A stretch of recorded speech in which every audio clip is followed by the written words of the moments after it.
Naroda police ઉપર હુમલો કરનાર આરોપીનો વરઘોડો કઢાયો।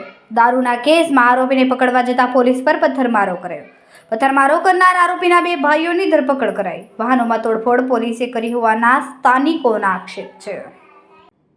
સર, નરોડા વિસ્તારની અંદર વોન્ટેડ આરોપીને શોધવા ગયેલી પોલીસ ઉપર એસોલ્ટ કરવામાં આવ્યો તેમજ તેની સાથે સાથે જે સ્થાનિક લોકોના વ્હીકલ હતા તેમાં પણ તોડફોડ કરવામાં આવી છે। હતી સમગ્ર ઘટનામાં એવું છે કે ગઈકાલે રાત્રે અનિલ ઉર્ફે કાલી જે અમારા પ્રોહિબિશનના ગુનામાં વોન્ટેડ છે તેની માહિતી અમારા ડિસ્ટ્રિક્ટ પીએસઆઈ વીઆર ચૌધરી અને સર્વેલન્સ સ્ટાફને મળી હતી।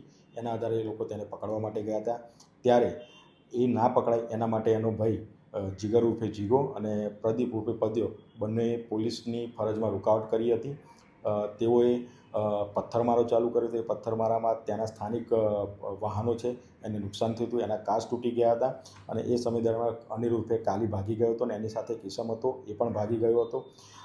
પણ એ સમગ્ર દરમિયાન અમારી પોલીસે આ જીગર ઉર્ફે જીગો કે જેના વિરુદ્ધ 40 જેટલા જ ગુના છે, અગાઉ પણ એ ડીજી સાહેબ દ્વારા જે અસામાજિક તત્વોનું લિસ્ટ આપેલું એ લિસ્ટમાં સામેલ હતો અને એ સમય દરમિયાન એના વિરુદ્ધ અને આ ત્રણ ભાઈઓ વિરુદ્ધ સંગઠિત ટોળકી બીએનએસની કલમ 111, 112 મુજબ અમે કાર્યવાહી કરી હતી અને તેમના ઘરને પણ અમે ડિમોલાઇઝ એએમસી સાથે મળીને ડિમોલાઇઝ પણ કર્યું હતું। આ જીગર ઉર્ફે જીગોનો ગુનાહિત ઇતિહાસ ખૂબ જ ખરાબ છે। એને અગાઉ પણ પોલીસ પર એસોલ્ટ કરેલા છે।